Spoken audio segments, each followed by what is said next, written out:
Hello guys, ഞാൻ Mallu big food. ഞാൻ നിലമ്പൂരിലേക്ക് തെരഞ്ഞെടുപ്പ് പ്രചാരണത്തിന് പോവുകയാണ്.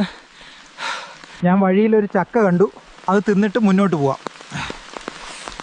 നല്ല കാര്യത്തിന് പോകുമ്പോൾ മധുരത്തിൽ തുടങ്ങണം അല്ലേ? ഇലക്ഷൻ കഴിഞ്ഞ ഉടൻ പുതിയ MLA ഈ റോഡ് ടാർ ചെയ്യണം. എന്തായാലും ഇവിടെ ഒരു പാലം വരേണ്ടതാണ്. ഗായ്സ്, അങ്ങനെ ഞാൻ ഗ്രാമത്തിലെത്തി. എൻ്റെ ദൈവമേ, എന്തൊരു വൃത്തികെട്ട റോഡാണിത്. അങ്ങനെ ഞാനൊരു നല്ല റോഡിൽ കയറിയിട്ടുണ്ട്.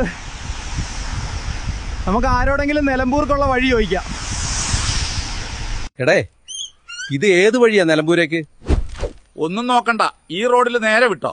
ഗൈസ്, ഞാൻ മാപ്പ് നോക്കിയപ്പോൾ നിലമ്പൂരിലേക്ക് 12 കിലോമീറ്റർ ഉണ്ട്. നമുക്ക് ഷോർട്ട് കട്ട് വല്ലതും ഉണ്ടോ നോക്കാം. ഗൈസ്, ഞാനിവിടെ വന്ന വഴിക്ക് ഒരു ചായക്കട കണ്ടു. അപ്പോൾ 2 പൊറോട്ടയും ബീഫും കഴിക്കാമെന്ന് വിചാരിച്ചു. ചേച്ചി, നിലമ്പൂർ ടൗണിലേക്കുള്ള ബൈപ്പാസ് എവിടെയാണ്? ഗൈസ്, ഞാൻ 2-3 പേരോട് ചോദിച്ചു ഈ നിലമ്പൂർ ബൈപ്പാസ് എവിടെയാണെന്ന്. എല്ലാരും ചിരിക്കുകയാണ്, എന്താണാവോ?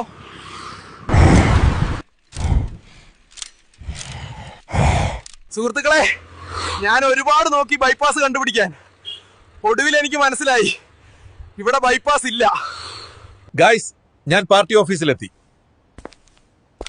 സർ, മൂഞ്ചി ഗൈസ്, അവർക്ക് കുടിക്കാൻ ഇളനീര് പറിക്കാൻ എന്നെ വിളിച്ചതാണ്.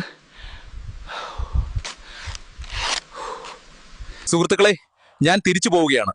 സ്വന്തം നാട്ടിൽ ഒരു ബൈപ്പാസ് പോലും നിർമ്മിക്കാൻ കഴിവില്ലാത്ത ഇവർ കാട്ടിൽ റോഡും പാലവും പണിയുമെന്ന് നിങ്ങൾക്ക് എങ്ങനെ വിശ്വസിക്കാൻ കഴിയും? നാട്ടിൽ ഇതൊന്നും കിട്ടൂല. അപ്പോൾ ബൈ ഫ്രണ്ട്സ്, പുതിയൊരു വ്ളോഗുമായി വീണ്ടും കാണാം.